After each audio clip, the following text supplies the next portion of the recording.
हर emotion करो celebrate एकदम Lallan top style में। आ गए हैं लल्लन टॉप स्टिकर्स जो आपको मिलेंगे बॉबल के कीबोर्ड पर। ऐसे स्टिकर्स के लिए डाउनलोड करें बॉबल कीबोर्ड। डाउनलोड लिंक पाएं डिस्क्रिप्शन में।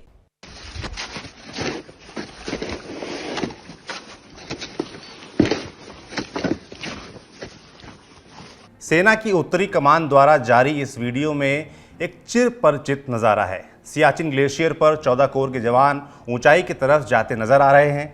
चूंकि सेना 365 दिन ग्लेशियर पर ही रहती है, इसलिए आपने ऐसे वीडियो कई बार देख लिए होंगे। लेकिन आज़ादी की 75वीं वर्षगांठ पर जारी ये वीडियो आम नहीं है। ये एक खोज के पूरे होने का वीडियो है और एक परिवार के 38 साल पुराने इंतजार के अंजाम तक पहुंचने का भी। लांस नायक शेखर हरबोला, जो 29 मई 1984 को लापता हो गए थे, अब मिल गए हैं। लांस नायक शेखर ऑपरेशन मेघदूत का हिस्सा थे।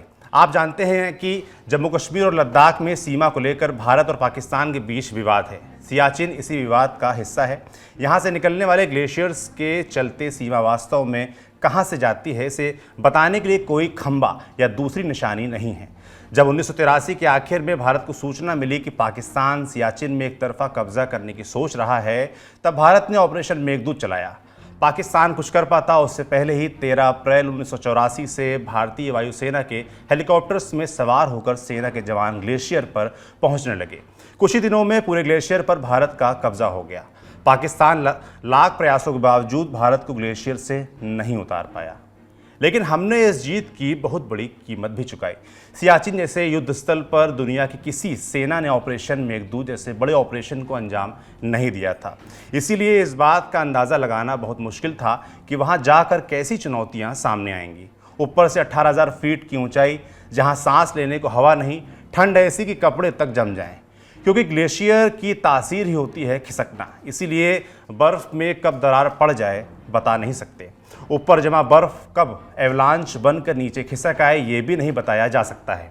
इसलिए जितनी जानें दुश्मन की गोली से नहीं जाती, मौसम की दुश्वारियों से चली जाती हैं। लौटते हैं लांस नायक चंद्रशेखर की कहानी पर। मई 1984 ऑपरेशन मेघदूत के शुरुआती दिन थे। सूचना मिली कि पाकिस्तान पॉइंट 5965 पर कब्जा करने की सोच रहा है। इसे टालने के लिए ग्योंग ला पर तैनात 19 कमाऊ रेजिमेंट को पॉइंट 5965 पर कब्जा करने का आदेश दिया गया।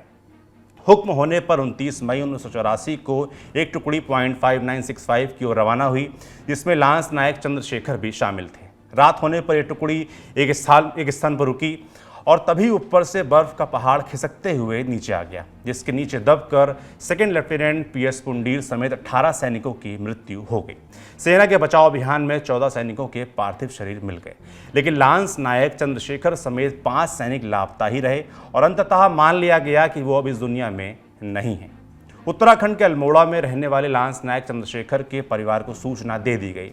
तब उनकी बड़ी बेटी 8 साल की थी और छोटी बेटी 4 साल की।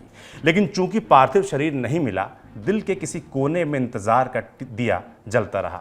38 साल बाद जाकर ये इंतजार पूरा हुआ है। इंडिया टुडे के लिए अभिषेक भल्ला ने अपनी रिपोर्ट में विस्तार से इस बारे में बताया है। सेना सूत्रों ने भल्ला को बताया कि हर साल जब बर्फ पिघलती है, तब सेना लापता हुए सैनिकों की तलाश के लिए अभियान चलाती है। ऐसी ही एक पेट्रोल पार्टी को 13 अगस्त के रोज़ 16,000 फीट से भी ज़्यादा ऊंचाई पर एक पुराना बंकर मिला और पुराने बंकर में एक सैनिक के अवशेष थे, जिन्हें सैनिक अपने साथ वापस लाए। सेना ने जो वीडियो जारी किया वो इसी अभियान का था। भारत में सैनिक 2 आइडेंटिफिकेशन डिस्क पहनते हैं, जिन्हें आप बिल्ला भी कह सकते हैं। यही बिल्ले अवशेष के साथ भी थे। इन पर दर्ज नंबर को जब सेना के आधिकारिक रिकॉर्ड से मिलाया गया, तब मालूम चला कि ये लांस नायक चंद्रशेखर हैं, जो मई 1984 से लापता थे। 15 अगस्त को लांस नायक का पार्थिव शरीर ग्लेशियर से नीचे ला दिया गया, जहां उत्तरी कमान के commander lieutenant general Upendra Dwivedi ने उन्हें सलामी दी। लांस नायक चंद्रशेखर हरबोला का परिवार मूलतः अल्मोड़ा ज़िले की रानीखेत तहसील में पड़ने वाले बिनता हाथीपुर गांव का रहने वाला है।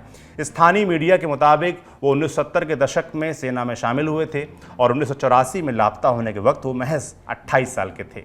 सियाचिन में हुई खोज के बारे में हरबोला परिवार को सूचित किया जा चुका है और हल्द्वानी के रानीबाग स्थित चित्रशिला घाट पर राजकीय सम्मान के साथ उनके अंतिम संस्कार की तैयारियां भी पूरी हो गई हैं।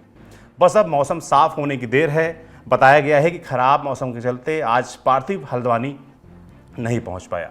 इसीलिए अब अंतिम संस्कार 17 अगस्त को होगा। द लल्लनटॉप परिवार भी लांस नायक चंद्रशेखर को अपना सलाम भेजता है।